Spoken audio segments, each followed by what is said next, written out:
Um milionário arrogante, acostumado a comprar tudo com o poder do dinheiro, descobre, da forma mais dolorosa possível, que fortuna alguma é capaz de comprar o verdadeiro amor. Quando o destino o coloca diante de uma mãe solteira, forte e determinada, que trabalha como mecânica para sustentar o filho, ele encontra nela a verdade que sempre buscou. Mas o que ele faz depois deixa o mundo inteiro sem palavras. O outono cinzento caía sobre São Paulo como uma cortina pesada, escondendo os últimos raios de sol por trás de nuvens densas.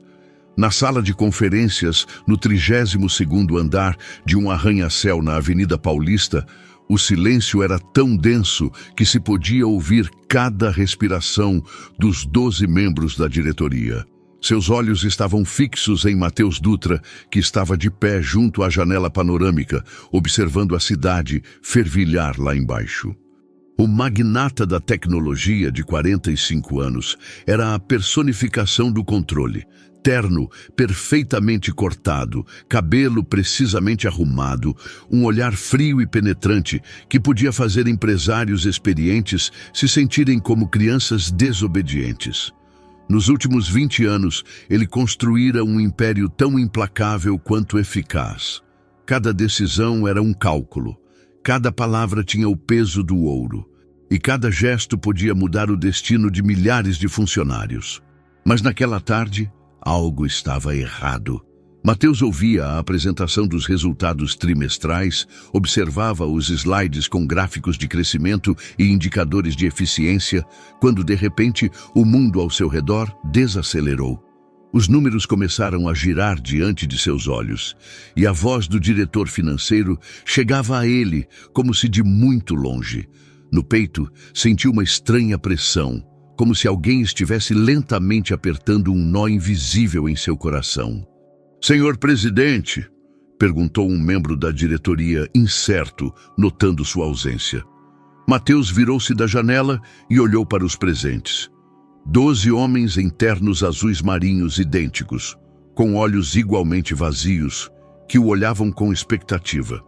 De repente, ele se viu 20 anos antes, um jovem ambicioso que sonhava em mudar o mundo. O que acontecera com ele? Quando ele se tornara um desses homens sem cor, para quem os números eram mais importantes que as pessoas. As lembranças o atingiram como uma avalanche. A casa da família, onde as conversas giravam apenas em torno de sucesso e conquistas. O pai, que nunca tinha tempo para ele, a menos que fosse sobre suas notas na escola. A mãe, que amava mais o sucesso dele do que a ele mesmo. Anos construindo a empresa, durante os quais sacrificou tudo, amizades, relacionamentos, a própria saúde, pela visão de riqueza e poder. E agora ele tinha tudo o que sempre desejou. Bilhões nas contas, uma cobertura com vista para toda São Paulo, o respeito do mundo dos negócios, e sentia-se vazio como um balão murcho. "Está tudo bem?", insistiu o diretor financeiro, sua voz soando cada vez mais preocupada. Matheus tentou responder, mas as palavras lhe morreram na garganta. Olhou novamente pela janela para o céu cinzento que parecia refletir o vazio em sua alma. Naquele momento, no meio da reunião mais importante do trimestre, durante a apresentação de resultados que podiam afetar o futuro de milhares de pessoas, Matheus Dutra sentiu que não podia mais fingir. Sem uma palavra, sem explicações, sem sequer um olhar para os membros da diretoria atônitos, ele se virou e caminhou em direção à porta. Seus passos ecoaram no silêncio da sala de conferências. Alguém exclamou seu nome, outro se levantou da cadeira, mas Matheus já passava pelo portal, deixando para trás o mundo que por décadas fora seu tudo. Os corredores da empresa, que ele conhecia de cor, de repente pareciam estranhos e hostis. A assistente tentou detê-lo, mas ele passou por ela sem ouvir suas palavras. O elevador descia infinitamente, cada andar significando um passo a mais em direção a algo desconhecido e aterrorizante. Quando saiu para a rua, as primeiras gotas de chuva atingiram seu rosto. São Paulo se preparava para uma tempestade de outono e ele estava no meio da Avenida Paulista, com um terno valendo mais que o salário mensal de um brasileiro médio, sentindo-se mais perdido do que nunca na vida. A chuva caía cada vez mais forte, transformando as ruas de São Paulo em superfícies espelhadas que refletiam as luzes neon. Mateus caminhava sem rumo, seus sapatos de couro estalando no asfalto molhado, e o terno caro absorvia a água como uma esponja. As pessoas passavam apressadamente, abrigando-se sob guarda-chuvas, lançando olhares estranhos para o homem elegantemente vestido que caminhava sob a chuva como se não a sentisse. Ele não se lembrava da última vez que havia caminhado a pé por São Paulo. Sempre havia um motorista, sempre um BMW climatizado, sempre a rota mais curta do ponto A ao ponto B. Agora, cada passo era uma descoberta. O cheiro da folha molhada, o som de um ônibus virando a esquina, o riso de crianças brincando em poças apesar da chuva. As lembranças voltavam em ondas, cada uma mais dolorosa que a anterior. Ricardo Almeida, seu melhor amigo de infância que o ajudara a fundar a empresa. Como ele o tratara friamente durante aquela fusão, quando teve que escolher entre sentimentos e lucro. Ele escolheu o lucro. Sempre escolhia o lucro. O telefone em seu bolso vibrava sem parar. Provavelmente a assistente, talvez os membros da diretoria ou talvez jornalistas. A notícia de sua saída repentina da sala de conferências provavelmente já se espalhara por todo o ambiente de negócios. Mas Mateus não tinha forças nem para olhar a tela. Depois de horas vagando pela cidade, ele se viu no Parque Ibirapuera. Um banco sob uma velha paineira parecia ser o único lugar na terra onde ele podia parar. Sentou-se pesadamente, sem se importar com a madeira molhada, e pela primeira vez em anos permitiu-se o luxo que nunca tivera. Um momento de existência sem propósito. A chuva parou, mas as nuvens ainda pairavam baixas sobre a cidade. O parque esvaziava. Os últimos passeadores haviam se refugiado em suas casas, e Mateus estava sentado sozinho, observando as gotas escorrendo das folhas. No bolso, o telefone silenciava e voltava a tocar, mas seu dono parecia estar em outro mundo. Ele pensava em sua mãe, que falecera há 3 anos. Mesmo no leito de morte, ela falava de seus sucessos, de como estava orgulhosa de suas conquistas. Nunca disse que o amava, nunca perguntou se ele estava feliz. O amor dela era condicional. Existia apenas se ele fosse o melhor, o mais rico, o mais inteligente. O pai, se ainda estivesse vivo, provavelmente já teria sabido do incidente de hoje. Mateus não falava com ele desde o funeral da mãe. O que o velho diria? Provavelmente o mesmo de sempre. Filho, sucesso é a única coisa que importa. Todo o resto é fraqueza. Mas e se eles estivessem errados? E se ele tivesse perseguido uma ilusão por toda a vida? O cansaço o cobria como um pesado manto. Os olhos se fechavam sozinhos, embora soubesse que não devia adormecer num banco de parque. Mas pela primeira vez em anos, não havia lugar para onde ele precisasse correr. Reuniões para comparecer, decisões para tomar. O sono veio inesperadamente, cheio de lembranças de infância. Ele se via aos 8 anos, sentado na casa vazia da família, esperando os pais, que novamente haviam ficado no trabalho até tarde. Esperava o jantar que a empregada prepararia. Esperava a história de ninar que ninguém vinha ler. Esperava um amor que nunca veio incondicionalmente.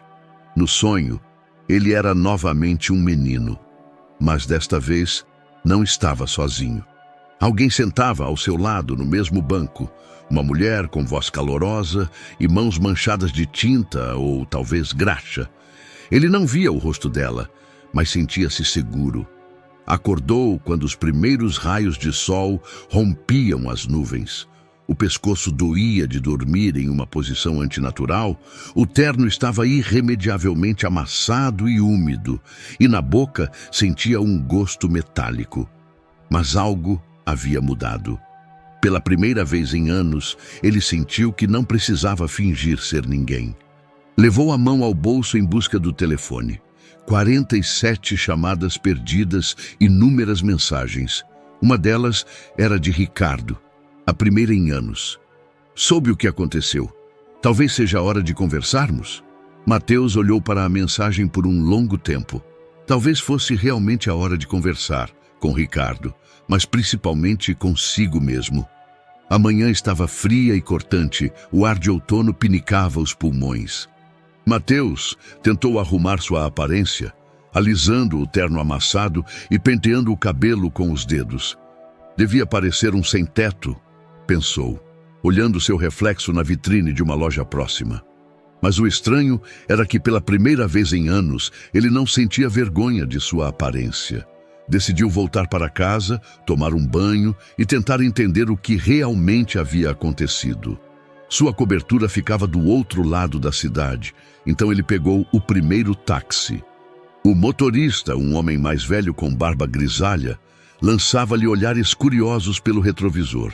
"Noite difícil, hein?" perguntou, vendo o estado do passageiro.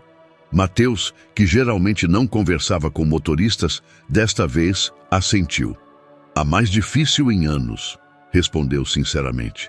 "Às vezes é bom. Significa que a gente ainda sente." Essas palavras simples o atingiram com uma força inesperada. De fato, pela primeira vez em muito tempo, ele sentia algo autêntico. A casa o recebeu com um silêncio frio. O interior minimalista, projetado pelos melhores arquitetos, agora parecia estranho e hostil. Tudo era perfeito, estéril, desprovido de alma. As paredes eram adornadas com quadros abstratos, comprados não por amor à arte, mas como investimentos. Os móveis eram bonitos, mas desconfortáveis. A casa, que custara milhões, não parecia um lar. O banho trouxe alívio ao corpo, mas não à mente. Vestido com roupas confortáveis, jeans e um suéter que estavam no armário, intocados por anos, Mateus sentou-se junto à janela panorâmica com uma xícara de café. A vista de São Paulo era deslumbrante, mas agora ele via nela apenas a distância da vida real. O telefone tocava sem parar. A assistente informava sobre reuniões urgentes, membros da diretoria exigiam explicações, advogados aconselhavam sobre a necessidade de emitir um comunicado. Mateus ouvia essas vozes como um zumbido distante. Finalmente, desligou o telefone. À tarde, decidiu sair. Não tinha um destino específico. Queria apenas ficar longe de tudo o que associava à sua antiga vida. Entrou em seu BMW, um dos 5 carros que possuía, e seguiu em direção à periferia da cidade. Dirigiu por bairros que nunca antes visitara. Conjuntos habitacionais, pequenas lojas, parquinhos cheios de crianças. As pessoas pareciam comuns, reais. Riam, discutiam, davam as mãos. Viviam. Em algum lugar nos arredores da Zona Leste, o carro começou a se comportar estranhamente. Primeiro, ruídos preocupantes vinham do motor. Depois, a luz de controle no painel começou a piscar em vermelho. Mateus, que sabia sobre carros o mesmo que um usuário comum, parou no acostamento sentindo uma crescente inquietação. O bairro era de trabalhadores, com prédios baixos e pequenas oficinas. Ele notou um letreiro Oficina Mecânica Guimarães na parede de um prédio antigo. Era sua única opção. A oficina parecia um negócio de família, antiga, mas bem cuidada, com ferramentas arrumadas em perfeita ordem. No ar, pairavam cheiros de óleo e metal. Atrás de uma velha bancada, sentava-se uma mulher por volta dos 40, curvada sobre faturas. Tinha cabelos curtos e práticos e usava um macacão azul marinho com as mangas arregaçadas. Quando levantou a cabeça, Mateus viu um rosto bronzeado pelo sol e pelo trabalho ao ar livre, com pequenas rugas ao redor dos olhos que indicavam sorrisos frequentes. "Em que posso ajudar?" perguntou, medindo-o da cabeça aos pés. Em sua voz não havia servilismo, nem impressionava seu terno caro. Meu carro, algo está quebrado, está ali na esquina. A mulher levantou-se, limpou as mãos em um pano e saiu para a rua para ver o BMW. Mateus a seguiu, sentindo-se estranhamente inseguro. Geralmente era ele quem avaliava as situações e dava ordens. "Oh, carro bonito", constatou abrindo o capô. "Mas vejo o problema. Bomba de combustível. Vai ser preciso encomendar a peça e isso levará alguns dias." "Alguns dias?" Mateus não conseguiu esconder a surpresa. Em seu mundo, tudo acontecia instantaneamente. "A não ser que o senhor tenha uma bomba de combustível sobressalente para um BMW Série 7 no bolso", respondeu com um leve sorriso. "Sou Helena Guimarães." "E o senhor é?" Pela primeira vez em anos, Mateus hesitou antes de responder. Seu sobrenome era conhecido em todo o Brasil. Aparecia em capas de revistas de negócios e em programas de notícias. Mas olhando nos olhos simples e diretos de Helena, ele decidiu ser apenas ele mesmo. Mateus Dutra. Helena olhou para ele atentamente, como se tentasse decifrar um enigma. Seus olhos eram cinzentos como o céu de outono, mas quentes, cheios de uma inteligência que nada tinha a ver com diplomas acadêmicos ou sucessos nos negócios. Era uma sabedoria de vida, adquirida com trabalho duro e experiência. "Dutra?", repetiu seu sobrenome, franzindo a testa. "Parece familiar. Não nos conhecemos?" Mateus sentiu um aperto no estômago. Talvez ela o tivesse reconhecido. Talvez seu rosto nas capas de revistas fosse mais conhecido do que ele pensava. Mas Helena logo balançou a cabeça. "Não, estou enganada. Deve ser por causa daquele sujeito da televisão. Também tem um sobrenome parecido." Ela encolheu os ombros. "De qualquer forma, Sr. Mateus, o senhor tem um problema. A peça custará cerca de R$ 2.000, mais a mão de obra. Pode deixar o carro e voltar na semana que vem?" R$ 2.000, uma quantia que ele geralmente gastava em uma única refeição em um restaurante exclusivo. Ele pegou a carteira para pegar o cartão de crédito, mas Helena balançou a cabeça. "Não temos maquininha, só dinheiro em espécie." Era impossível. Mateus não andava com dinheiro em espécie há anos. Pagava tudo com cartão ou pela assistente. Verificou a carteira, tinha talvez R$ 200 em notas. O resto de sua fortuna existia apenas em formato digital. Posso pagar por transferência?" perguntou incerto. "Já tenho problemas com a Receita Federal na conta da empresa. Prefiro dinheiro em espécie." Helena era inflexível, mas não hostil, apenas prática. Nesse momento, uma garota de cerca de 16 anos, com longos cabelos escuros presos em uma trança e óculos grandes no nariz, entrou na oficina. Carregava uma mochila cheia de livros e tinha nos olhos o mesmo olhar inteligente de Helena. "Oi, mãe. Como está o dia?" perguntou, jogando a mochila em uma cadeira. "Fraco, querida. Temos um cliente com um BMW estragado e problemas de dinheiro." Helena sorriu para a filha com uma ternura que fez Mateus sentir uma estranha dor no peito. Era assim que parecia o amor incondicional? "O senhor pode pegar um empréstimo no banco?" sugeriu a garota com uma ajuda ingênua. Helena soltou uma risada. "Tudo bem, não vamos complicar. O senhor Mateus pode deixar o carro como garantia. Quando trouxer o dinheiro, ele pega o carro de volta." Mateus nunca se encontrara em tal situação. A vida inteira tivera acesso a dinheiro, crédito, financiamento. Mas agora, parado em uma pequena oficina diante de uma mulher que o tratava como qualquer outro cliente, ele se sentiu impotente. "E se eu não tiver como conseguir o dinheiro em espécie?" perguntou, sentindo-se tolo no momento em que fez a pergunta.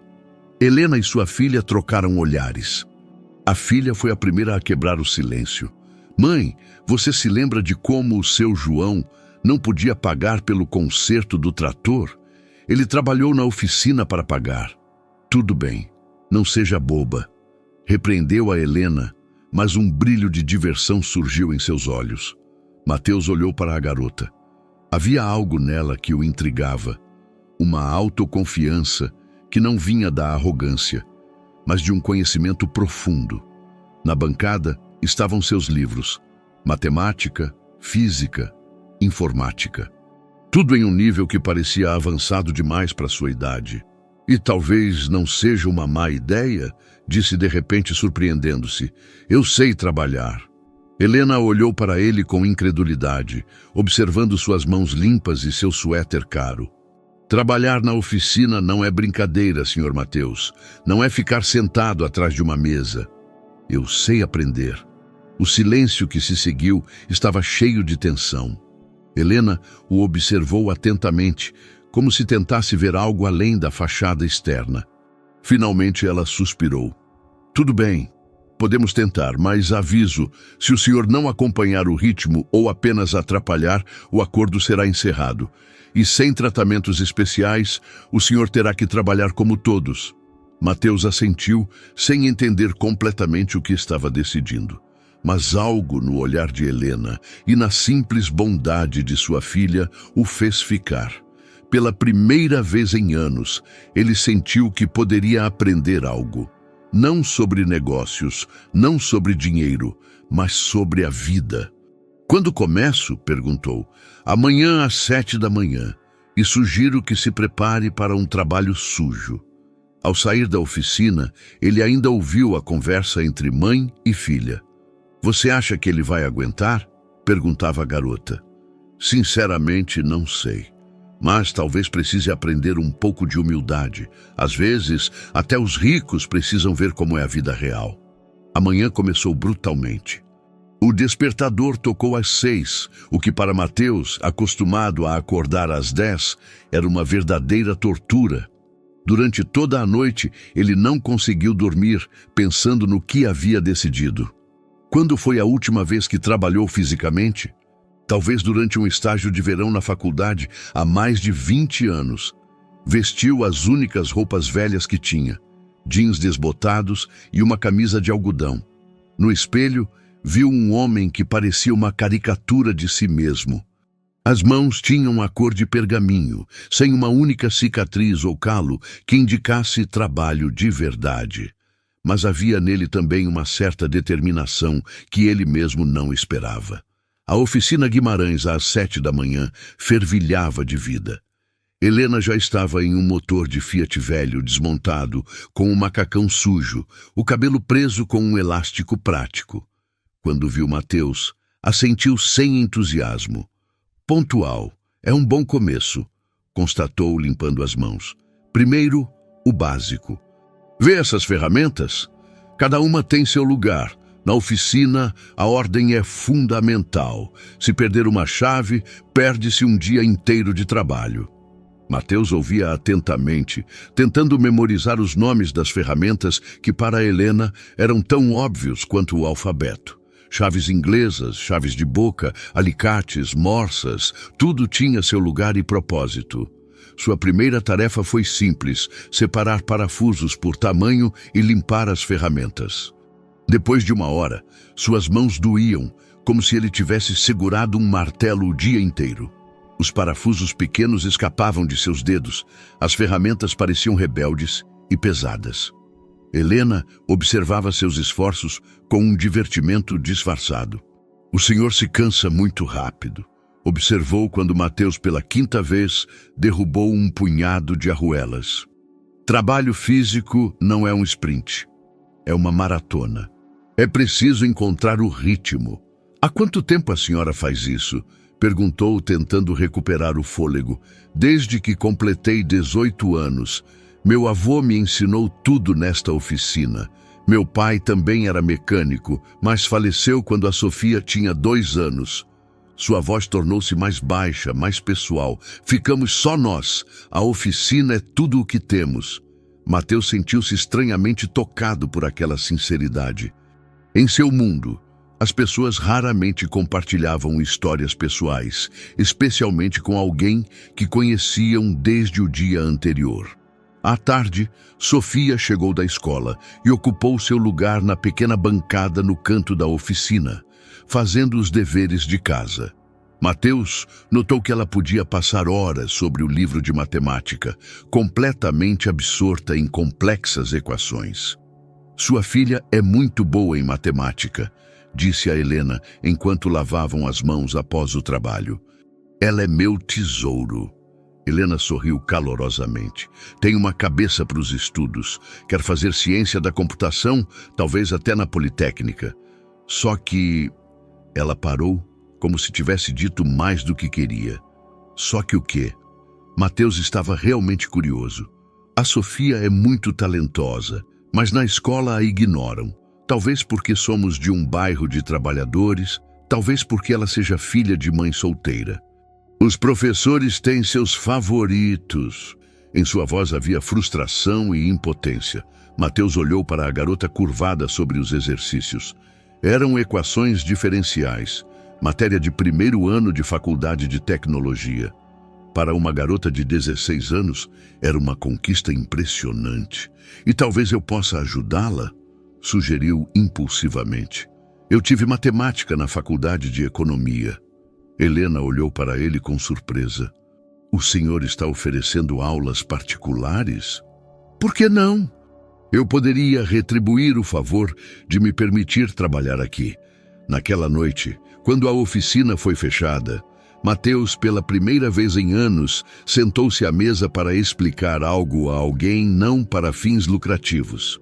Sofia era uma aluna rápida, fazia perguntas inteligentes e demonstrava uma intuição matemática que o deixou perplexo. Qual é sua área favorita da matemática? Perguntou em certo momento. Teoria do caos. Respondeu sem hesitação. Gosto de como coisas aparentemente aleatórias têm padrões ocultos, que mesmo na maior bagunça podemos encontrar ordem. Mateus parou sobre o exercício dela. Aquela garota falava de uma teoria que ele mesmo só começou a usar em análises de mercado depois de anos de experiência. Ao voltar para casa naquela noite, ele sentiu algo que não experimentava há anos: a satisfação de um dia bem aproveitado. As mãos doíam terrivelmente. As costas estavam rígidas pelo trabalho não acostumado, mas em seu espírito sentia uma estranha paz. Pela primeira vez em muito tempo, ele dormiu sem se preocupar com lucros, perdas e estratégias de negócios. Mas no fundo do bolso estava o telefone desligado com 40 novas mensagens à espera. O mundo que ele deixara não se esquecera de sua existência. Uma semana na oficina mudou Mateus mais do que os últimos 10 anos de sua vida. As mãos ficaram cobertas por pequenos cortes e calos das ferramentas, as unhas permanentemente sujas de graxa, apesar da lavagem minuciosa. Mas a cada dia o trabalho se tornava menos doloroso e mais rítmico. Seu corpo se acostumava ao esforço e sua mente à concentração em tarefas concretas e palpáveis. Helena observava seu progresso com avaliação profissional. Não poupava críticas, mas também não poupava elogios quando ele merecia. Mateus aprendeu os fundamentos do diagnóstico. Já sabia trocar óleo, fazer uma revisão básica do motor e até ajudar em reparos mais complicados. O trabalho era honesto. Ele realizava a tarefa, recebia reconhecimento ou repreensão. Tão simples, tão diferente do mundo das intrigas corporativas. Além disso, com cada vez mais frequência, ele ficava para as aulas noturnas com Sofia. A garota não era apenas brilhante em matemática, mas também curiosa sobre o mundo de uma forma que o lembrava de sua própria juventude, antes que os negócios absorvessem toda a sua curiosidade. Ela perguntava sobre tudo, da teoria da probabilidade à economia comportamental. Mateus descobriu que explicar conceitos complexos a alguém tão inteligente e sedenta de conhecimento era inesperadamente satisfatório. Senhor Mateus, perguntou Sofia durante uma de suas sessões, por que o senhor realmente está aqui? O senhor não parece uma pessoa que normalmente trabalha em oficinas. A pergunta era direta, mas não indelicada. Mateus pensou na resposta. Ele não podia confessar que era um bilionário que fugira da própria vida. Às vezes, a gente precisa mudar a perspectiva para entender o que realmente está buscando. Respondeu sinceramente. E o senhor já sabe o que busca? Não tenho certeza, mas estou começando a entender o que não quero. Naquela noite, quando Sofia foi dormir, Mateus pela primeira vez ficou sozinho com Helena na oficina fechada. Sentaram-se a uma pequena mesa no escritório, bebendo chá de uma garrafa térmica.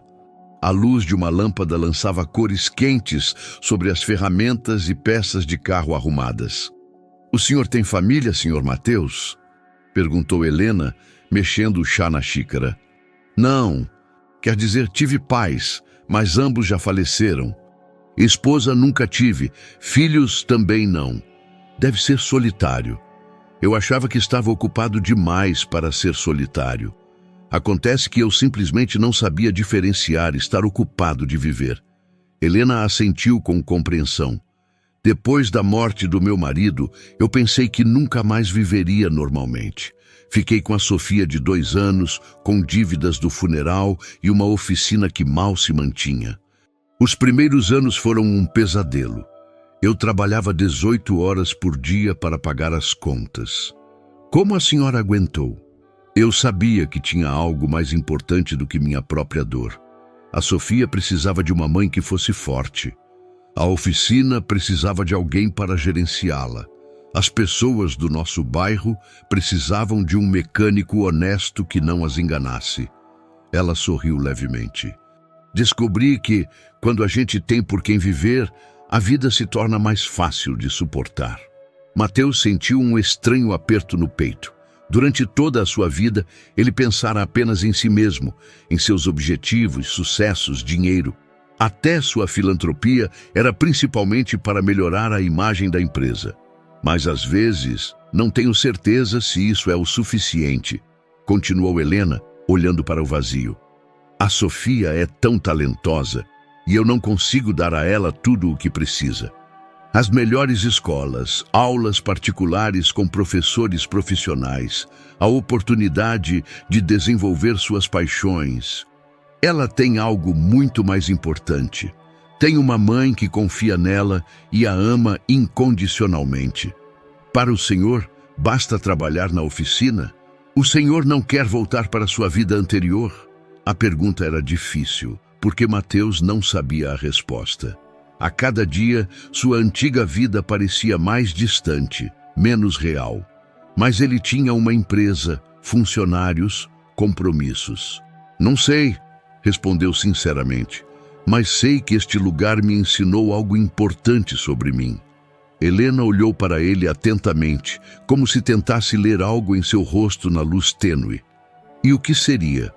Que eu posso ser alguém diferente do que pensava. Que eu sei trabalhar com as mãos, que sei ser paciente, que sei desfrutar de coisas simples." Ele parou antes de dizer demais. "E que sei me importar com alguém além de mim." Instalou-se um silêncio que não era constrangedor. Ambos beberam chá, ouvindo os sons da cidade do lado de fora das janelas. Mateus olhou para Helena, para seus traços marcantes, para a sabedoria em seus olhos, para a calma que irradiava de sua figura, apesar de todas as dificuldades que ela havia passado. Pela primeira vez em anos, ele estava na companhia de uma mulher sem pensar em estratégia ou calcular benefícios. "Amanhã teremos um dia difícil", disse Helena finalmente levantando-se. "O seu João virá com o trator. Será um verdadeiro teste para suas habilidades." Quando Mateus voltava para casa, sentia o peso do telefone desligado no bolso. Ele sabia que, eventualmente, teria que acertar as contas com aquele mundo. Mas não naquela noite. Naquela noite, ele queria apenas desfrutar do sabor do chá na língua e do caloroso sentimento de pertencimento que encontrara na oficina Guimarães pela primeira vez na vida. O trator do seu João era uma relíquia dos anos 70. uma besta maciça e laranja que o servia há mais de 30 anos. Quando ele chegou na oficina pela manhã, todo o mecanismo fazia ruídos que lembravam a agonia de um grande animal. Mateus nunca antes vira uma máquina tão velha em funcionamento. Em seu mundo, tudo era substituído por novas versões antes que quebrasse. Será um desafio, murmurou Helena, observando as nuvens de fumaça preta saindo do escapamento. O seu João não joga nada fora, conserta tudo. Esse trator provavelmente sobreviverá a todos nós. Seu João era um homem pequeno e encurvado, com mais de 70 anos, com as mãos manchadas de anos de trabalho na terra. Ao descer da cabine, cumprimentou Helena com o respeito devido a um velho amigo. Helena, está quebrando de novo, o motor ronca como um asmático e a transmissão range a cada curva. Vamos ver o que pode ser feito. Este é Mateus, nosso novo funcionário. Seu João mediu Mateus da cabeça aos pés com descrença. Esse elegante da cidade vai consertar meu trator? Helena, talvez seja melhor deixar isso para os profissionais. Helena sorriu por debaixo do nariz. Dê uma chance a ele. Todos nós tivemos uma primeira vez. Nas 4 horas seguintes, Mateus aprendeu o verdadeiro significado da palavra trabalho. O trator era um labirinto de tubos, fios e mecanismos, cada um exigindo desmontagem, limpeza e remontagem. Suas costas doíam de se curvar sobre a máquina. Suas mãos estavam pretas de óleo velho e o suor misturava-se à graxa em sua testa. Mas havia algo fascinante nisso. Cada peça tinha seu lugar e função. Tudo era lógico, compreensível. No mundo corporativo, os problemas eram abstratos, multidimensionais, muitas vezes insolúveis. Aqui o problema era concreto. Algo estava quebrado e precisava ser consertado. Senhor Mateus, chamou Sofia, que após voltar da escola estava sentada fazendo os deveres de casa. Pode vir um momento? Mateus largou a chave inglesa e se aproximou de sua bancada, limpando as mãos em um pano. A garota mostrou-lhe um exercício de física, uma equação complicada que descrevia o movimento harmônico amortecido. Não entendo esta parte sobre a força de atrito, admitiu ela. Mateus olhou para a equação e de repente percebeu a analogia. É como este trator, disse ele apontando para a máquina. O motor gera força, mas a transmissão e outras partes criam resistência. Quanto mais resistência, mais fraco o movimento. Na equação, o atrito desempenha o mesmo papel que os rolamentos gastos no trator. Os olhos de Sofia se arregalaram em compreensão. Então, física é apenas descrever o que vemos na vida real? Exatamente. Matemática e física são as linguagens que usamos para descrever o mundo. E o mundo é lógico, mesmo que às vezes pareça caótico. Naquela noite, enquanto ajustava os últimos detalhes do trator, Mateus sentiu uma inquietação que não conseguia definir. Era a sensação de ser observado por alguém invisível. No entanto, na oficina estavam apenas ele, Helena e Sofia. Então, ele afastou esses pensamentos. Ele não sabia que, a algumas ruas dali, em um BMW preto, um homem com uma câmera fotográfica e uma teleobjetiva estava sentado. Ricardo Almeida, seu antigo amigo, que agora temporariamente dirigia a empresa de Mateus, decidira verificar pessoalmente onde seu antigo sócio havia desaparecido. As fotos que o detetive particular tirou naquele dia eram fascinantes. Mateus Dutra, o bilionário, o rei da tecnologia brasileira, o homem que construía e destruía carreiras com um telefonema, estava sujo de graxa e consertando um trator em uma oficina de bairro. Ricardo olhou para aquelas fotografias em seu escritório por um longo tempo. Ele viu a felicidade no rosto de Mateus, que não era visível em nenhuma das fotos de galas elegantes ou conferências de negócios. Aquilo era um jogo? Outra estratégia? Ou talvez uma verdadeira transformação? As lembranças voltaram dolorosamente. A infância juntos, os planos de construir a empresa, os sonhos de mudar o mundo. Depois, a fusão que deveria trazer sucesso a ambos, mas durante a qual Mateus o traiu, sacrificando a amizade deles pelo lucro. Ricardo perdeu tudo, a empresa da qual era coproprietário, a reputação, até a esposa, que o deixou quando ele faliu. Agora, com o desaparecimento de Mateus, Ricardo tinha a oportunidade de assumir o controle do império que deveria ter sido deles.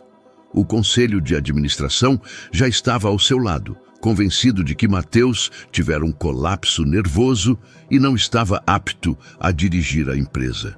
Tudo corria de acordo com o plano de vingança que ele arquitetara por anos. Mas aquelas fotos mudavam tudo. Aquele homem nas fotografias não parecia alguém que estava simulando uma doença mental. Ele parecia alguém que havia encontrado a paz. Enquanto isso, na oficina, Mateus terminava o trabalho no trator.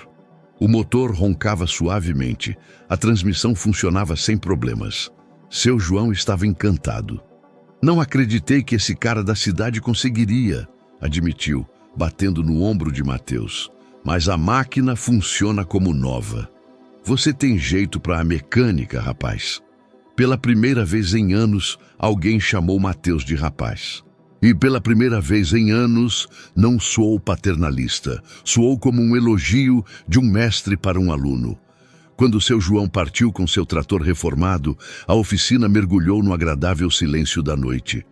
Sofia já havia terminado os deveres de casa e lia um livro de programação que pegara emprestado da biblioteca. Helena verificava as contas em sua bancada e Mateus arrumava as ferramentas. "O senhor trabalhou bem hoje", constatou Helena sem levantar os olhos dos documentos. "Obrigado. Estou começando a entender por que a senhora ama isso." "O que especificamente?" "A sensação de ter consertado algo. De ter melhorado algo. Na minha vida anterior, tudo era abstrato, lucros, perdas, projeções. Aqui, vejo o resultado do meu trabalho." Helena finalmente levantou a cabeça e olhou para ele. "E o senhor não sente falta daquela vida anterior?" A pergunta pairou no ar. Mateus pensou na resposta, pois ele mesmo não tinha certeza. "Sinto falta da autoconfiança que o poder me dava. Mas não sinto falta do homem que eu era." Naquela noite, quando Mateus voltou para sua cobertura vazia, seu telefone desligado já mostrava mais de 100 chamadas perdidas. O mundo que ele deixara estava começando a procurá-lo ativamente. A manhã trouxe os primeiros sinais do inverno que se aproximava. As folhas das árvores ao redor da oficina ganharam tons dourados e avermelhados, e o ar tinha uma acidez que anunciava dias mais frios. Mateus chegou ao trabalho mais cedo do que o normal. Ele descobriu que gostava desses momentos tranquilos antes da abertura da oficina, quando podia preparar as ferramentas e planejar o dia. Helena apareceu 15 minutos depois, com 2 xícaras de café fumegante e pães da padaria próxima. "Pensei que o senhor poderia estar com fome. Ouvi seu estômago ontem às 11. Era um pequeno gesto de carinho, mas Mateus sentiu um estranho calor no peito. Quando foi a última vez que alguém pensou em suas necessidades básicas? No mundo corporativo, tudo era formal, providenciado por assistentes, desprovido de dimensão pessoal. "Obrigado, é muito gentil." Sentaram-se à pequena mesa, tomando um café da manhã simples e planejando o dia. Na lista estavam revisões de rotina de alguns carros, troca de pneus para o inverno e um complicado reparo na caixa de câmbio de um Opel velho. Mateus descobriu que essas manhãs de conversa com Helena se tornaram uma das melhores partes de seu dia. "Sabe", disse Helena, partindo um pão ao meio, "a Sofia ontem falou muito sobre o senhor." "Sobre o que ela falou?" "Que o senhor é o melhor professor que ela já teve. Que o senhor não só conhece matemática, mas sabe mostrar por que ela é bonita." Mateus sentiu o rubor nas bochechas. Por anos, Ele estivera acostumado a elogios por suas conquistas nos negócios, mas essa opinião de uma garota de 16 anos significava mais do que todos os artigos na imprensa econômica. Ela é excepcional, tem uma intuição que não se pode aprender e tem sonhos que assustam a mãe dela, acrescentou Helena com um leve sorriso. Mas Mateus percebeu a preocupação em sua voz. Assustam? Ela quer estudar na Politécnica da USP e depois, possivelmente no exterior. Ela tem razão. É talentosa demais para ficar em nosso pequeno mundo, mas eu tenho medo de perdê-la. Mateus compreendeu aquela dor. Helena dedicara a vida inteira à filha, e agora essa filha estava pronta para voar em direção a seus próprios objetivos. E talvez não seja sobre perder, mas sobre dar asas. É fácil para o Senhor falar. O Senhor não tem filhos. As palavras saíram um pouco mais ásperas do que Helena pretendia. Por um momento, um silêncio constrangedor pairou. Mateus ponderou a resposta. A senhora tem razão. Não tenho filhos. Mas sei como é ser uma criança cujos pais tentam controlar sua vida. Meus pais queriam que eu fosse uma cópia dos sonhos deles de sucesso. E talvez por isso eu nunca tenha aprendido a viver para mim. Helena olhou para ele atentamente. Desculpe a franqueza, mas o que exatamente aconteceu com a sua vida anterior? O senhor não parece alguém que normalmente conserta carros. A pergunta que Mateus temia. Durante aquelas semanas na oficina, ele se sentira outra pessoa. Um homem mais simples, mais real. Mas sua verdadeira identidade ainda espreitava ao fundo. Eu tinha uma empresa, grandes negócios, uma vida que parecia sucesso por fora, mas por dentro era vazia. Um dia, entendi que não podia mais fingir que aquilo me bastava. E a empresa? Os funcionários? A gente não pode simplesmente desaparecer. Talvez eu não devesse ter feito isso. Mas às vezes, a gente precisa escolher entre a responsabilidade pelos outros e a responsabilidade por si mesmo. Naquele dia, chegou uma carta que complicou tudo. Sofia voltou da escola com um convite oficial para participar da Olimpíada Brasileira de Matemática. Era uma chance de bolsa de estudos que poderia financiar seus estudos. Isso é fantástico! Exclamou Mateus quando a garota lhe mostrou o documento. Mas Helena não parecia entusiasmada. A Olimpíada é em Curitiba. Isso significa viagem, custos, tempo livre do trabalho. E se a Sofia ganhar, ela receberá propostas das melhores universidades. E então, eu realmente a perderei. À noite, com a oficina já fechada, Mateus encontrou Sofia chorando sobre os livros. O que está acontecendo? A mamãe não quer que eu vá para a Olimpíada. Ela diz que é um gasto muito grande, que eu deveria pensar realisticamente. Mas o senhor sabe o quanto eu quero. Mateus sentou-se ao lado dela, sentindo o peso da situação. Via duas mulheres que se amavam, mas cujo amor se tornava um obstáculo para os sonhos de uma delas. Você conversou com sua mãe honestamente sobre o que você quer da vida? Tentei, mas ela não entende. Acha que o mundo acadêmico é um luxo que não podemos pagar. Para ela, segurança é a oficina e uma renda garantida. E para você?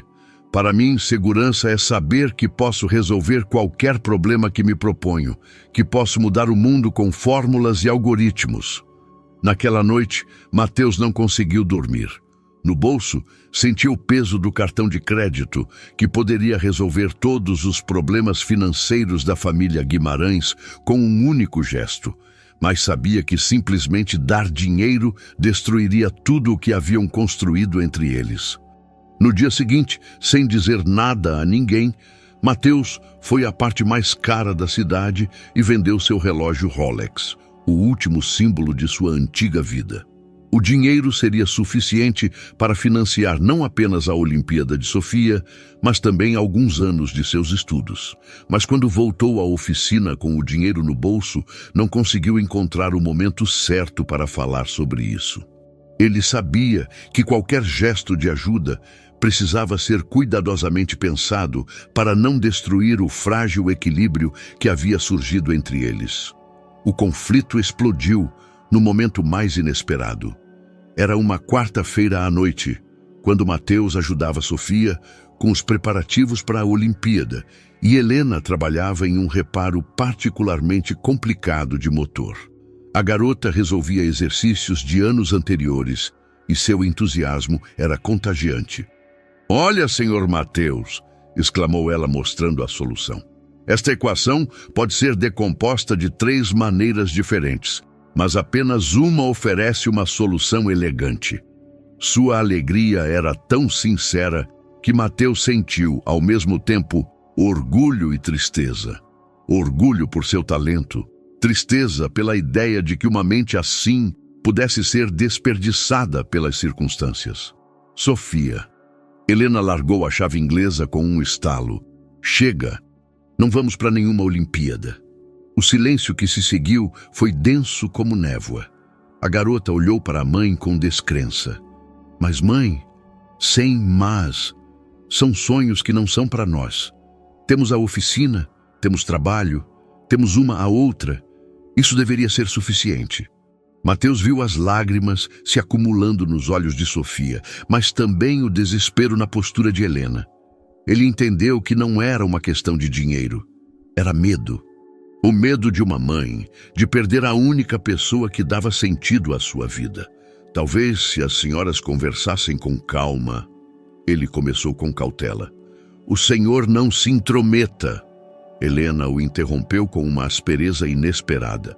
"O senhor está aqui há algumas semanas e acha que entende nossa vida, é minha filha e minha decisão." Sofia levantou-se da mesa tão abruptamente que derrubou a cadeira. "Esta é a minha vida, não a sua. Não pode me tirar o futuro porque tem medo de ficar sozinha." As palavras caíram como um golpe. Helena empalideceu e em seus olhos apareceu uma ferida que Mateus não esperava ver. "Vá para o seu quarto, imediatamente." Não sou mais criança. Tenho 16 anos e sei o que quero." "Você não sabe nada da vida. Acha que o mundo vai esperar por você de braços abertos? Que sua inteligência será suficiente? Pessoas como nós não têm uma segunda chance." Sofia saiu correndo da oficina, batendo a porta. Ficaram apenas Helena e Mateus, entre os quais pairava um silêncio doloroso. Helena encostou-se à bancada, cobrindo o rosto com as mãos. Desculpe, eu não deveria ter me intrometido." "O senhor tem razão", disse ela em voz baixa, sem descobrir o rosto. "O senhor não entende. Para o senhor, são problemas abstratos para resolver. Para mim, é minha filha, a única família que tenho." Mateus ficou parado, sem saber o que dizer. Pela primeira vez, via Helena quebrada, desprovida de sua força habitual. "Talvez eu não entenda completamente", disse finalmente. "Mas vejo o quanto as senhoras se amam, e vejo que ambas estão sofrendo." Helena finalmente levantou a cabeça. Seus olhos estavam vermelhos, mas em sua voz não havia mais raiva, apenas cansaço. "Sabe como é olhar para o seu filho e saber que ele é mais inteligente que você, que merece mais do que você pode dar a ele. É orgulho e fracasso ao mesmo tempo." "Não é fracasso, é amor. Amor que a aprisiona." Naquela noite, Mateus não conseguiu dormir. Às 3 da manhã, ouviu um som baixo, alguém abrindo a oficina. Ele se levantou e olhou pela janela. Era Sofia, sentada nos degraus em frente ao prédio, enrolada em um cobertor. Ele se vestiu rapidamente e desceu. "Você não deveria estar aqui", disse ela sem olhar para ele. "Você também não. Está frio." Ele sentou-se ao lado dela nos degraus. A noite estava clara, cheia de estrelas que nunca se viam tão nítidas no centro de São Paulo. "Ela não me entende", sussurrou Sofia. "Acha que eu quero fugir dela, mas eu só quero ver do que sou capaz." E talvez seja exatamente com isso que ela se preocupa.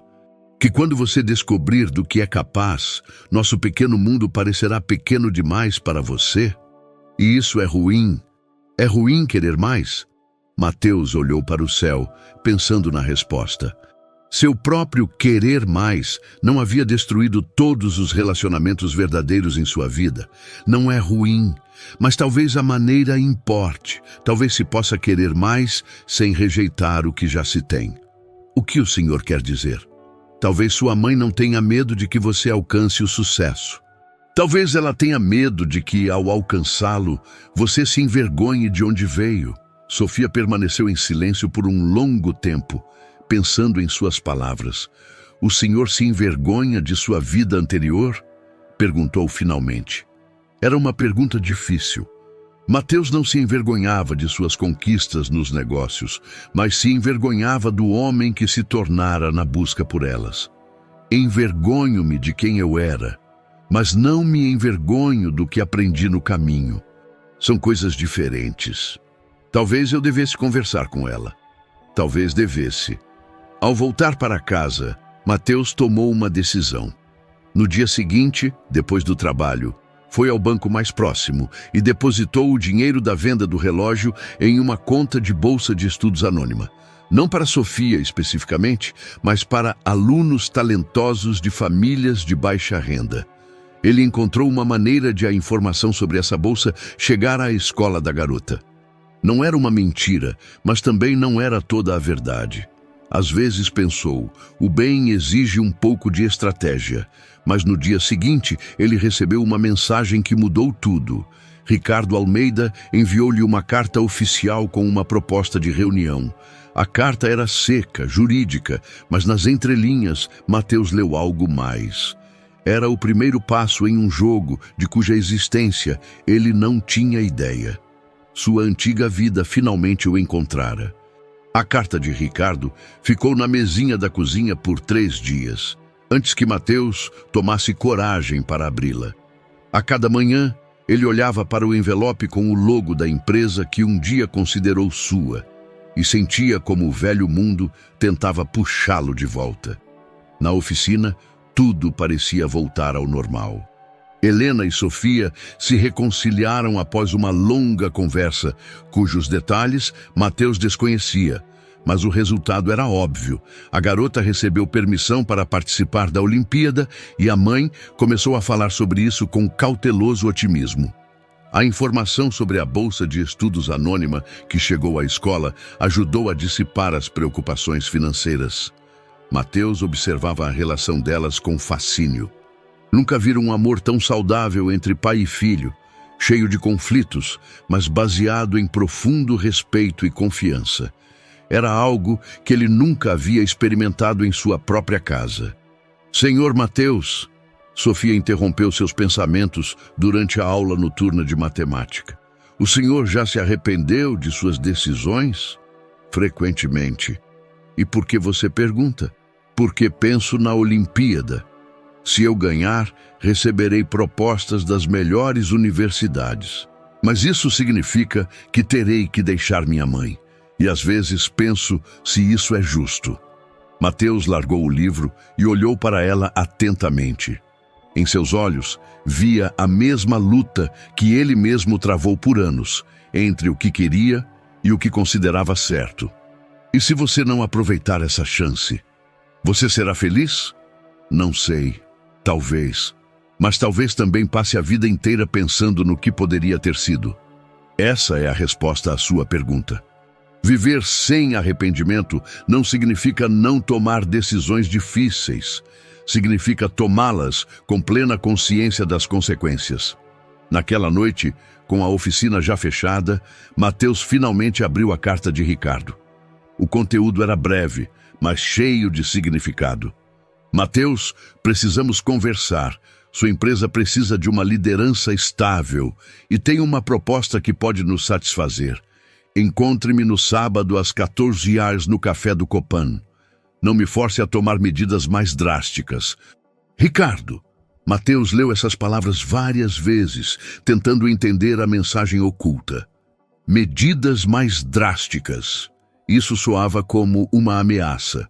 Mas uma ameaça de quê? O que Ricardo poderia saber sobre sua vida atual?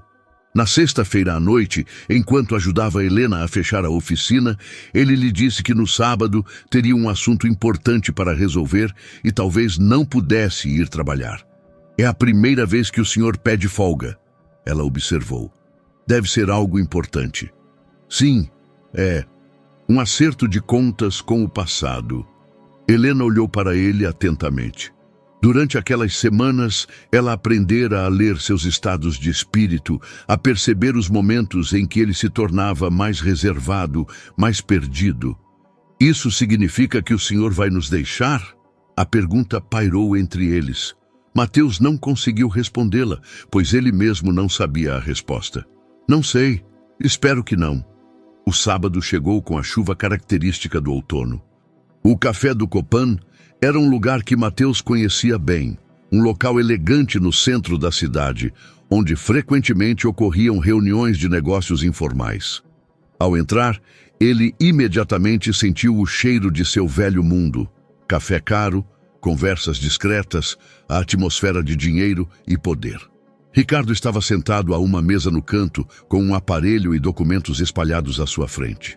Ele ainda tinha a mesma silhueta esguia e olhos azuis penetrantes, mas seu rosto carregava as marcas dos anos e do ressentimento. Ao ver Mateus, ele sorriu, mas não era um sorriso amigável. Pontual como sempre. É bom vê-lo, Mateus.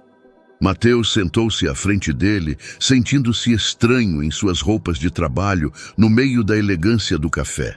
Ricardo, há muito tempo não nos vemos. Desde aquela fusão, lembra? Quando você decidiu que nossa amizade valia menos que um ponto percentual de lucro a mais. As palavras caíram na mesa como pedras frias. Mateus sabia que essa conversa finalmente tinha que acontecer, mas ainda não estava preparado para ela. Peço desculpas pelo que aconteceu. Sei que te prejudiquei. Prejudicou? Ricardo bufou. Você destruiu minha vida. Fiquei sem empresa, sem dinheiro, sem esposa, mas isso é passado. Ricardo deslizou algumas fotos pela mesa. Mateus se viu consertando o trator do seu João, conversando com Sofia, tomando café da manhã com Helena. Alguém os estava observando, fotografando, analisando. Você arrumou uma vida interessante. O bilionário de São Paulo brinca de mecânico. A mídia pagaria uma fortuna por essas fotos. Mateus sentiu um medo frio no estômago, não por si mesmo, por Helena e Sofia. O que você quer? Justiça e uma proposta de negócios. Você volta para a empresa, me transfere 30% das ações como compensação por aquela traição e todos vivemos felizes.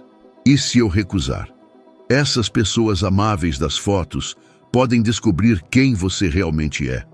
Mãe e filha, que gostaram de você, descobrirão que tudo foi uma mentira, que você usou a bondade delas para sua própria diversão.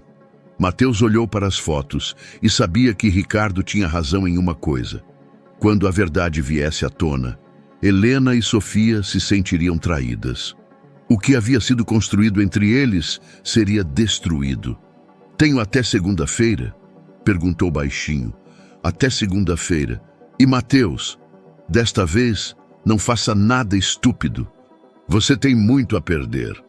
Enquanto Mateus voltava dessa conversa, as folhas de outono sob seus pés farfalhavam como um aviso. Ele sabia que estava em uma encruzilhada, da qual não havia uma saída fácil. Poderia voltar à sua antiga vida e perder tudo o que descobrira sobre si mesmo na oficina Guimarães. Ou poderia ficar e observar como sua mentira destruía os únicos relacionamentos verdadeiros que tinha na vida. O domingo se arrastou como uma eternidade. Mateus foi à oficina, embora estivesse fechada, e sentou-se à bancada de Helena, olhando para as ferramentas que nas últimas semanas se tornaram tão familiares quanto suas próprias mãos. Cada chave de fenda, cada parafuso, cada cheiro de óleo e metal, tudo aquilo agora parecia frágil, temporário, como um castelo de cartas pronto para desmoronar ao primeiro sopro de vento. Tentou organizar as palavras com as quais contaria a Helena a verdade. Como explicar que durante todas aquelas semanas ele fora alguém diferente do que afirmava ser? Que sua presença na vida delas fora baseada em uma mentira, mesmo que os sentimentos que se desenvolveram fossem verdadeiros? Ouviu passos na escada. Era Sofia, que viera procurar um livro que esquecera na oficina. Senhor Mateus, o que o senhor está fazendo aqui? A oficina está fechada. Pensando, respondeu sinceramente. Às vezes a gente precisa de um lugar para pensar. Sofia sentou-se na cadeira do outro lado da bancada, observando-o atentamente. Aconteceu alguma coisa?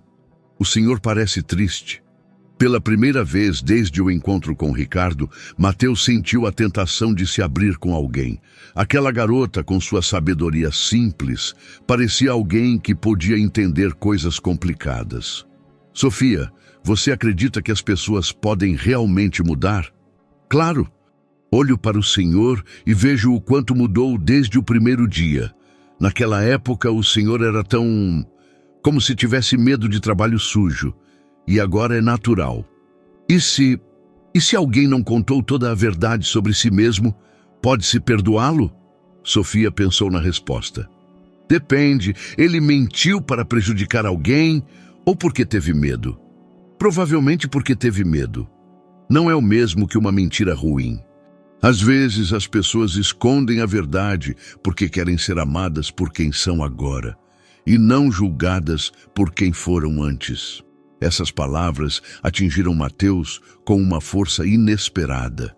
Ele realmente estava escondendo sua identidade por medo de julgamento?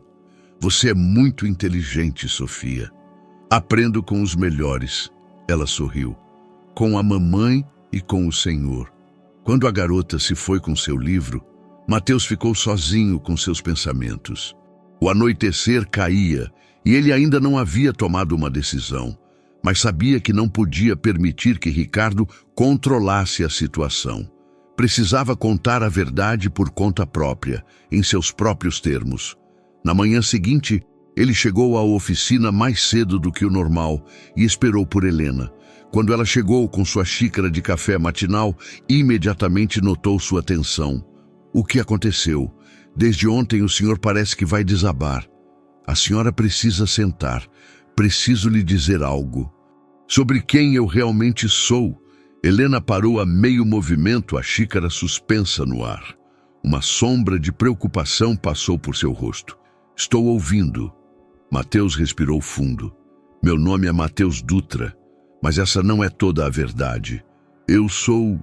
Eu era o presidente de uma empresa de tecnologia, uma das maiores do Brasil. Tenho bilhões de reais. Todas essas semanas aqui, não foi por acaso. Eu fugi da minha vida. O silêncio que se seguiu foi tão denso que podia ser cortado com uma faca. Helena lentamente pousou a xícara e sentou-se à frente dele. Bilhões. Ela repetiu a palavra como se testasse seu som. Mateus Dutra da televisão, aquele da maior empresa de tecnologia do país. Sim. E eu pensei que o senhor era alguém que buscava a si mesmo.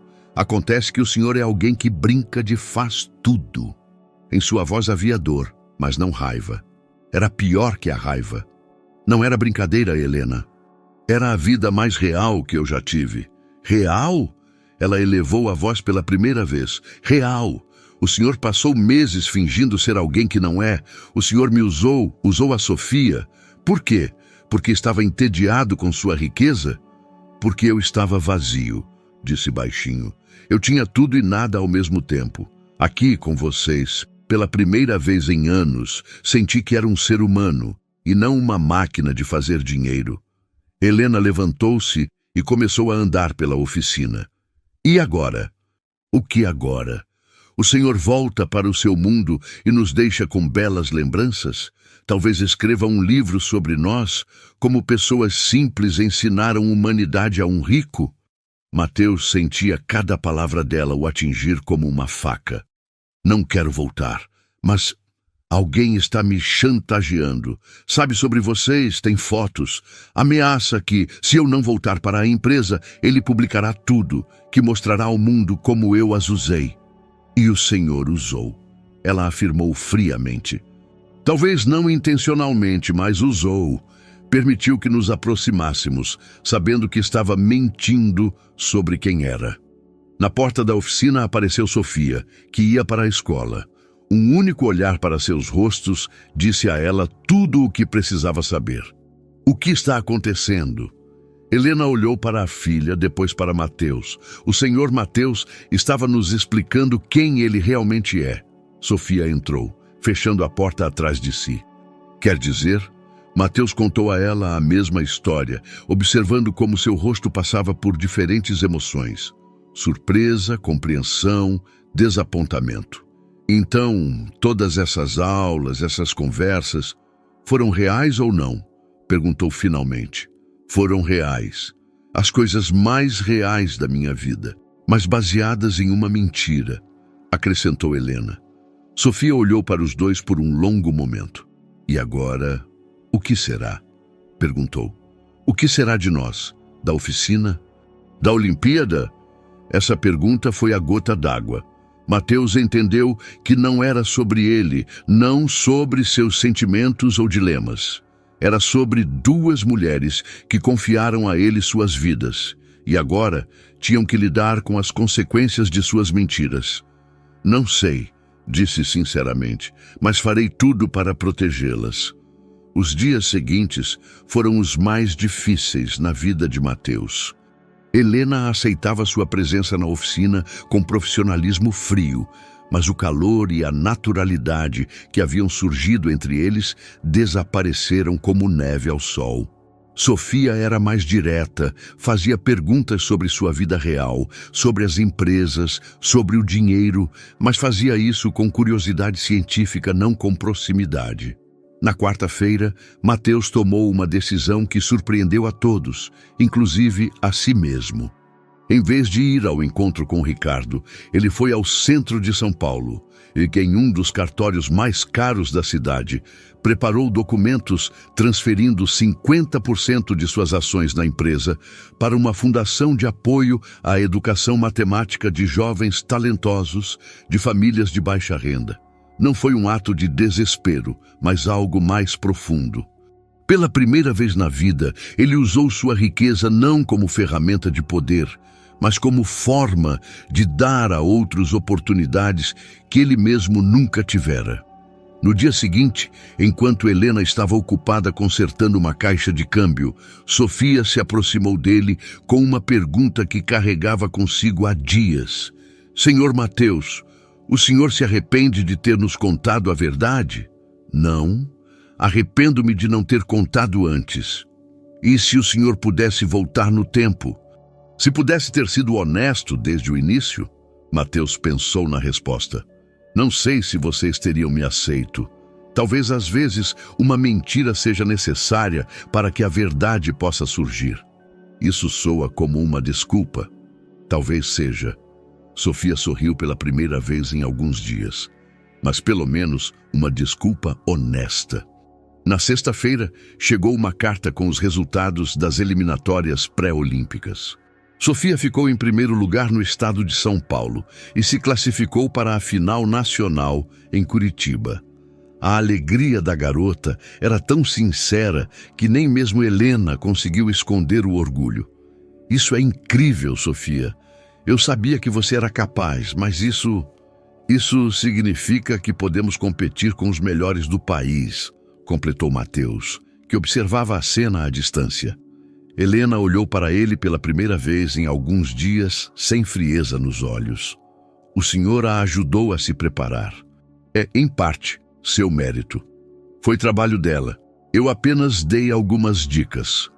Naquela noite, pela primeira vez desde a confissão da verdade, Helena pediu que ele ficasse depois do fechamento da oficina. Sentaram-se à mesma mesa onde, semanas atrás, haviam conversado sinceramente sobre suas vidas. Mas agora a atmosfera era diferente, mais cautelosa, menos espontânea. O senhor quer saber a verdade? Perguntou Helena, olhando para o vazio. Não estou com raiva por ter mentido sobre quem é. Estou com raiva por me ter permitido aproximar-me, sabendo que iria embora. Eu nunca planejei ir embora. Mas o senhor sabia que era possível. Pessoas do seu mundo não ficam em oficinas mecânicas para sempre. Mateus não podia contradizê-la, pois ela tinha razão. E talvez eu pudesse ficar. De verdade? Helena, pela primeira vez naquela noite, olhou diretamente para ele. E o quê? O senhor vai fingir que 5 bilhões de reais não existem? Que não tem responsabilidades, obrigações, toda uma vida que construiu? Talvez eu possa construir uma nova vida. O senhor não entende. Isso não é um filme romântico em que um homem rico larga tudo por amor. Esta é a vida real. O senhor tem funcionários, pessoas que dependem de suas decisões. O senhor tem uma empresa que pode mudar a vida de milhares de pessoas. Como pode fugir disso? As palavras de Helena doíam, mas eram pertinentes. Mateus, durante aqueles meses, pensara apenas em si mesmo, em sua felicidade, em sua transformação. Esqueceu-se de todo o mundo que deixara para trás. Mas e eu? E quem eu me tornei aqui? Isso não vai mudar. O senhor mudou, e isso não tem volta.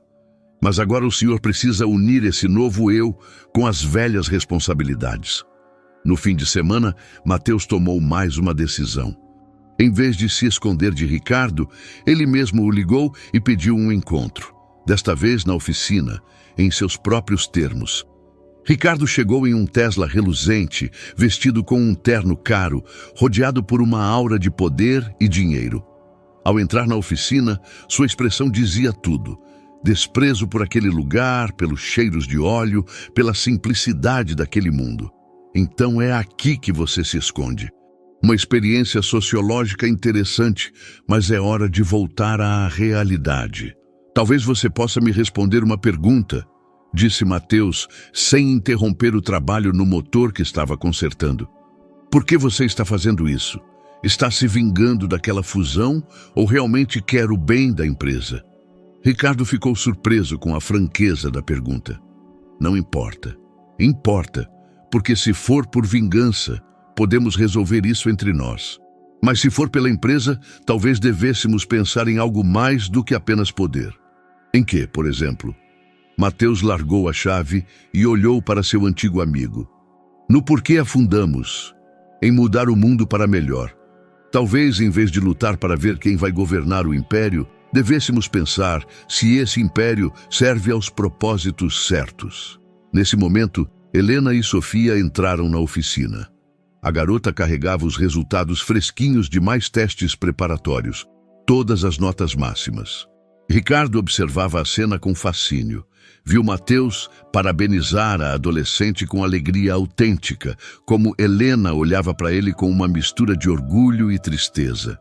Aquilo não era fingimento. Era um homem que realmente havia mudado. Tudo bem, disse Ricardo finalmente. Talvez seja mesmo hora de conversar, mas não aqui. Em um lugar onde possamos falar como profissionais. Depois que eles saíram, Helena se aproximou de Mateus. Aquele era o homem que o estava chantageando. Sim, mas acho que encontramos uma maneira de conversar. E agora, Mateus olhou para a oficina, para Sofia curvada sobre os exercícios, para Helena com as mãos sujas de graxa. Agora vou tentar unir dois mundos. Não sei se vai dar certo, mas preciso tentar. O encontro com Ricardo ocorreu em um local neutro, no café universitário, onde jovens os cercavam, conversando sobre o futuro, não sobre mágoas passadas. Mateus veio com suas roupas de trabalho, sem mais tentar esconder quem havia se tornado. Ricardo, embora ainda elegantemente vestido, parecia menos confiante do que no primeiro encontro deles. Então, começou Ricardo, eu pensei sobre o que você disse naquela oficina, sobre os objetivos pelos quais fundamos a empresa. E a que conclusões você chegou? Que talvez ambos nos perdemos no caminho. Você na busca por lucro, eu na busca por vingança. Mateus assentiu. Era uma resposta sincera que ele esperava. Tenho uma proposta, disse. Eu volto para a empresa, mas não como um ditador solitário. Criamos uma nova estrutura de gestão. Você recebe ações reais, não como compensação, mas como parceiro, e a empresa muda seu perfil de atuação. Em que direção? Na direção do que sonhávamos quando tínhamos 20 anos. Tecnologia que serve às pessoas, não apenas aos acionistas. Programas educacionais, apoio a jovens talentos, projetos sociais. Ricardo permaneceu em silêncio por um longo tempo, girando a xícara de café nas mãos. E essa sua nova família? O que será deles? Não é minha família, mas são pessoas que me ensinaram algo. E talvez o que me ensinaram deva influenciar como conduzimos os negócios. Pelas 2 horas seguintes, conversaram como nos velhos tempos, como jovens cheios de planos e sonhos. Estabeleceram os termos de colaboração que pareciam justos para ambas as partes. Ricardo obteve 40% das ações, a posição de co-presidente e influência real na estratégia da empresa. Mateus manteve o controle, mas não o poder absoluto. O mais importante, no entanto, foi o que concordaram sobre a direção do desenvolvimento da empresa. 20% dos lucros seriam destinados a uma fundação educacional. A empresa iniciaria um programa de estágio para estudantes talentosos de famílias de baixa renda. A primeira beneficiária desse programa seria Sofia Guimarães. Quando Mateus voltou à oficina, Helena imediatamente percebeu a mudança em sua postura. Ele estava mais calmo, mas ao mesmo tempo mais determinado. Como foi a reunião? Bem, volto para a empresa, mas com novas regras. Helena assentiu, como se esperasse isso. E quanto a nós? Depende de vocês. Gostariam que eu continuasse fazendo parte da vida de vocês, mas já como quem eu realmente sou. Sofia, que fazia os exercícios em sua bancada, levantou a cabeça. E o senhor ainda terá tempo para nossas aulas de matemática? Espero que sim, embora talvez de uma forma um pouco diferente. Então Mateus lhes contou sobre o programa de estágio, sobre a fundação, sobre as oportunidades que se abriam para Sofia. A garota ouvia com crescente entusiasmo, mas também com uma certa dose de descrença. Quer dizer que eu poderei estudar na melhor universidade sem sobrecarregar minha mãe financeiramente? Sim, mas só se você quiser. Ninguém te obriga a nada. Helena observava essa conversa com sentimentos mistos. Por um lado, via as perspectivas da filha se iluminarem. Por outro, sentia que esse mundo que Mateus oferecia poderia ser grande demais, rápido demais, impiedoso demais para Sofia. E a oficina? Perguntou. Eu ainda precisarei dela. Mateus sorriu. Talvez a oficina pudesse se tornar parte de um projeto maior, um lugar onde os jovens aprendem não apenas teoria, mas também habilidades práticas, uma combinação de ciência com ofício. Era uma ideia que surgira espontaneamente, mas quanto mais ele pensava nela, mais fazia sentido. Naquela noite, em sua cobertura, Mateus estava junto à janela, olhando para a cidade.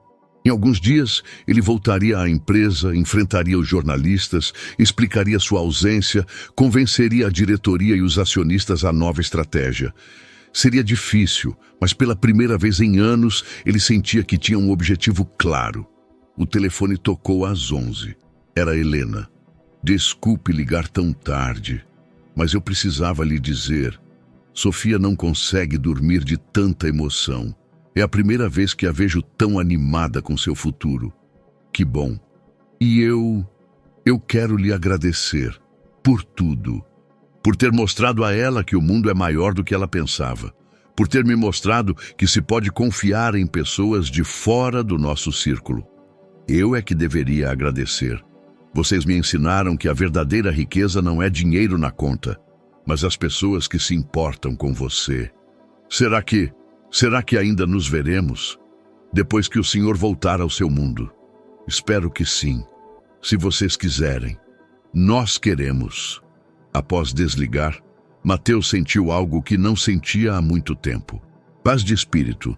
Não uma paz perfeita, despreocupada, mas a profunda paz de um homem que encontrou seu lugar no mundo. No dia seguinte, ele foi à oficina como de costume às 7 da manhã. Era seu último dia de trabalho como mecânico, mas sabia que não era o fim, apenas um novo começo. Quando fecharam a oficina às 5 da tarde, Sofia lhe entregou um cartão de agradecimento feito por ela mesma. Helena apertou sua mão mais demoradamente do que o normal. E seu João, que veio buscar o trator consertado, deu-lhe um tapinha nas costas como um velho amigo. Sentiremos sua falta, rapaz, mas fico feliz que você esteja voltando para o seu lugar. Mateus entendeu que ele tinha razão. Seu lugar era onde ele podia usar suas habilidades e recursos para o bem dos outros. Mas a maneira como ele faria isso seria para sempre diferente. Um ano depois, no mesmo parque, no mesmo banco onde Mateus passara a primeira noite de sua transformação, os três se encontraram. O outono novamente pintava as folhas em tons de ouro e ferrugem. Mas desta vez, Mateus não sentia vazio nem desespero. Sentia gratidão. Sofia sentava entre ele e Helena, segurando nas mãos uma carta da Politécnica da USP. A confirmação oficial de sua aceitação no curso de Ciência da Computação com uma bolsa integral da fundação que Mateus havia criado. Ela tinha agora 17 anos. Estava mais alta, mais confiante, mas ainda mantinha a mesma curiosidade pelo mundo que tanto o fascinara um ano antes. Vocês se lembram de nossa primeira noite de aula de matemática? Perguntou ela, olhando para as folhas de outono. Eu pensava que o Sr. Mateus era um elegante estranho que brincava de mecânico. A mamãe pensava que o senhor fugiria assim que sujasse as mãos. E eu pensava que era apenas uma aventura temporária. Mateus admitiu que depois de alguns dias eu voltaria à minha antiga vida e fingiria que nada havia acontecido. Helena sorriu calorosamente. E agora? O que o senhor tem agora ainda é temporário. Mateus olhou para suas mãos. Elas ainda carregavam as marcas do trabalho na oficina, pequenas cicatrizes, calos, unhas que nunca recuperaram a perfeição corporativa. Todo fim de semana ele ia à oficina, já não como funcionário, mas como um amigo que ajudava em reparos mais difíceis e que continuava a ensinar matemática a Sofia. A empresa prosperava sob a nova liderança. A colaboração com Ricardo corria melhor do que nunca. Suas diferentes experiências se complementavam, criando um negócio melhor. O programa de estágio trouxe para a empresa 10 jovens de origens não convencionais, que trouxeram novas perspectivas para problemas antigos. Não, isso não é mais temporário. Esta é a vida que escolhi. E o senhor não se arrepende às vezes? Perguntou Sofia, de não ser mais aquele presidente poderoso e inacessível? Arrependo-me apenas de uma coisa, que precisei de 45 anos para chegar à conclusão de que o verdadeiro poder não é controlar os outros, mas ajudá-los a controlar suas próprias vidas. Helena pegou na bolsa e tirou um pequeno pacote embrulhado em papel simples. Isto é para o senhor, de nós duas. Mateus abriu o presente com curiosidade. Dentro havia um pequeno medalhão de prata com a data gravada, o dia de seu primeiro encontro, e uma inscrição simples. Para um amigo que aprendeu a ouvir. Não sei o que dizer. Não precisa dizer nada, disse Helena.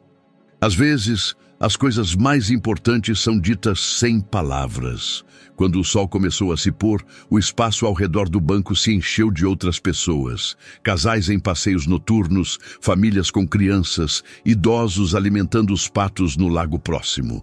Mateus observava aquele mundo com um sentimento de pertencimento que nunca antes conhecera.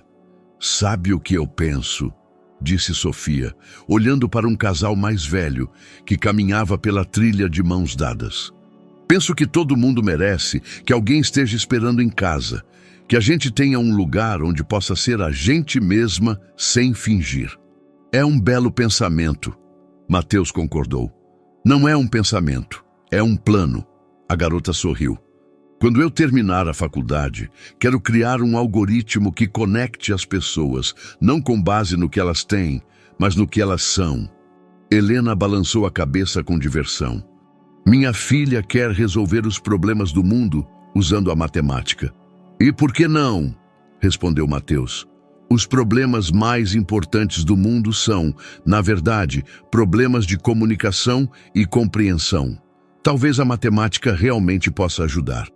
Ao se levantarem do banco, preparando-se para voltar para suas casas, Mateus sentiu uma estranha leveza. Durante aqueles meses, ele aprendera que a felicidade não é um destino, mas uma forma de viajar. Não um objetivo a ser alcançado, mas um modo de vida. A oficina Guimarães continuava funcionando, mas agora como parte de um projeto educacional maior. Jovens vinham ali não apenas para consertar carros, mas também para aprender como a teoria se conecta com a prática, como a ciência pode servir às necessidades diárias. Sofia começaria a faculdade em um mês, mas prometera que voltaria à oficina todos os fins de semana. Helena desenvolvia sua paixão por ensinar jovens mecânicos. Mateus descobriu que podia ser um empresário sem perder sua humanidade. Ao se despedirem naquela noite, Mateus olhou pela última vez para o parque onde tudo começou. As árvores eram as mesmas, o banco era o mesmo, mas ele era um homem completamente diferente. Obrigado, disse baixinho ao outono, ao acaso que o levara àquele lugar, às pessoas que o ensinaram que a riqueza não se mede em dinheiro, mas no amor que se dá e se recebe. Pela primeira vez em muito tempo, Mateus Dutra voltava para casa com a sensação de que o amanhã seria ainda melhor que o hoje. E que, independentemente do que o futuro trouxesse, ele nunca mais precisaria fingir ser alguém que não era. No bolso, sentia o peso do pequeno medalhão. Era o objeto mais valioso que ele já possuíra. Espero sinceramente que tenha gostado da história de hoje. Inscreva-se no canal para continuar acompanhando conteúdos semelhantes. Deixe seu like e escreva nos comentários o que você achou. Até o próximo vídeo.